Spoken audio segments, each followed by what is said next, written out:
Bienvenue, aujourd'hui, on va explorer une des idées les plus profondes, les plus ambitieuses de la pensée humaine.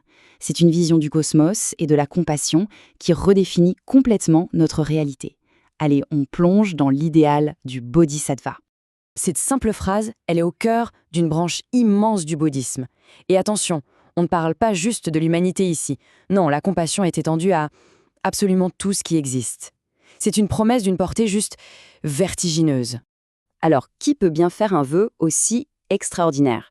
C'est là qu'entre en scène une figure absolument centrale du bouddhisme Mahayana. Le bodhisattva, c'est donc cette personne qui, arrivée au seuil de la libération ultime, fait demi-tour. Par pure compassion, elle choisit de rester dans le cycle sans fin des existences jusqu'à ce que chaque être, sans la moindre exception, soit libéré. C'est un sacrifice personnel colossal. Et attention, ce chemin, ce n'est pas juste une impulsion de bon cœur. C'est quelque chose de très structuré qui se construit sur des pratiques concrètes. Les paramitas, les perfections. Et c'est là-dessus que reposent les deux piliers inséparables l'un de l'autre, la sagesse et la compassion. Et là, on touche à la question clé. Pour comprendre ce sacrifice, il faut comprendre la vision du monde qui se cache derrière. Ce n'est pas de la simple gentillesse, non. C'est le résultat d'une intuition hyper profonde sur la nature même de la réalité. Et cette intuition, eh bien, elle nous amène à l'un des concepts les plus complexes et franchement les plus mal compris de toute la philosophie bouddhiste. Le mot qui change absolument tout, c'est shunyata. C'est cette compréhension profonde qui rend le vœu du bodhisattva non seulement possible, mais en fait, logiquement inévitable. Et là, il faut être très très clair. Le mot français vacuité prête souvent à confusion. Ça ne veut pas dire que rien n'existe, que tout est néant. Au contraire, ça décrit la manière dont les choses existent. Donc le point crucial, c'est que la vacuité est en réalité synonyme d'interdépendance totale, radicale. Rien n'existe par soi-même. Un arbre, ce n'est pas juste un arbre, sans la terre, le soleil, l'eau. De la même manière, aucun être vivant n'est une île.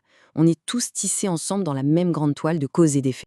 Pour rendre cette idée d'interconnexion vraiment tangible, les philosophes bouddhistes ont trouvé l'une des métaphores les plus puissantes de l'histoire de la pensée. Cette image nous vient de l'école Huayan, une tradition qui a poussé la logique de l'interdépendance jusqu'à sa conclusion la plus spectaculaire. Essayons de se représenter ça. On a un réseau infini qui s'étend dans toutes les directions. À chaque croisement, un joyau parfait qui brille. Maintenant, si on regarde de plus près, chaque joyau ne fait pas que briller tout seul, non. Il capture et il reflète la lumière de tous les autres joyaux. Et dans chacun de ces reflets, on retrouve l'image du filet tout entier qui se reflète encore et encore à l'infini. C'est une vision quasi holographique de l'univers. Et ça illustre parfaitement la sagesse du bodhisattva. S'il n'y a pas de vraie séparation entre moi et l'autre, alors sauver le dernier brin d'herbe, ce n'est plus un acte de charité. C'est se sauver soi-même. Le bien-être du tout et le bien-être de la partie sont en fait une seule et même chose. Ok, on a la philosophie. Maintenant, voyons comment cette vision du monde a été traduite en images, en créant un patrimoine artistique d'une richesse absolument incroyable. Dans l'art, la distinction est assez claire. Le Bouddha, c'est souvent l'état d'éveil atteint, l'absolu, le but final. Le bodhisattva, lui, c'est cet éveil en pleine action dans le monde. C'est une figure dynamique, engagée, tournée vers nous. L'art bouddhiste a eu une évolution fascinante. Au tout début, on évitait de représenter le Bouddha sous forme humaine. Puis, au contact du monde grec, une synthèse culturelle absolument dingue a eu lieu. Le Bouddha a pris les traits d'Apollon, et Héraclès, le héros grec, est devenu son garde du corps, Vajrapani. Et la diversité des formes du bodhisattva est immense. Pourquoi ? Parce que sa forme est un moyen habile. Il prend l'apparence la plus efficace pour aider les êtres, que ce soit une forme paisible et belle ou une forme terrible et courroucée.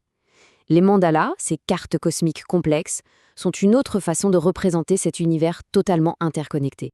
C'est important de noter que le Mahayana, ce n'est pas un bloc monolithique. C'est plutôt une grande famille d'écoles, chacune avec ses propres textes, ses propres méthodes, mais qui partagent toutes cet idéal fondamental du bodhisattva.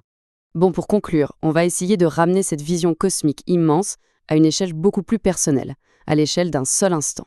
L'école chinoise Tiantai a poussé l'idée d'interconnexion encore plus loin avec un concept radical, l'inclusion mutuelle. L'idée, ce n'est plus que chaque partie reflète le tout, c'est qu'elle le contient activement.